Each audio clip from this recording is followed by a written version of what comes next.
ترکیې ولسمشر رجب طیب اردوغان د ملګرو ملتونو په عمومي غونډه کې د ګډون په موخه امریکا متحده ایالاتونو ته ولاړی.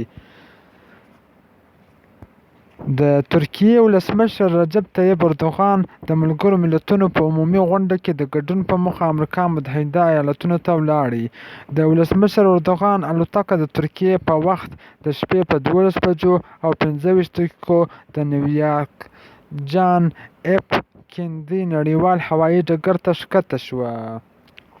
ولسمشر اردوغان ته په هوایي ډګر کې په ملګرو ملتونو کې د ترکیې دایمي استازی سادات اونال، په واشنګټن کې د امریکا سفیر حسن مرجان او د نیویارک جنرال قونسل ریحان او زرګور هرکلی ووایه.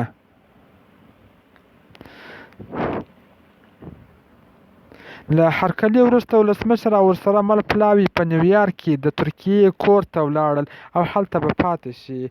د ویلو ده چې ولسمشر اردوغان د خپل پاتې کېدو ځای ته د رسېدو نه مخکې په امریکا کې میشت یو زیات شمېر ترکان د هغه سره د لیدنې په موخه د هغه د اقامتګاه مخې ته راټول شوي وو. ولسمشر اردوغان د راټولو شویو خلکو سره لیدنه وکړه او د هغوی سره یې عکسونه واخیستل. ولسمشر اردوغان به امریکا ته د خپل سفر په ترڅ کې د ملګرو ملتونو په 88 عمومي غونډه کې ګډون وکړي او یو شمېر هیوادونو د مشرانو سره به لیدنې وکړي.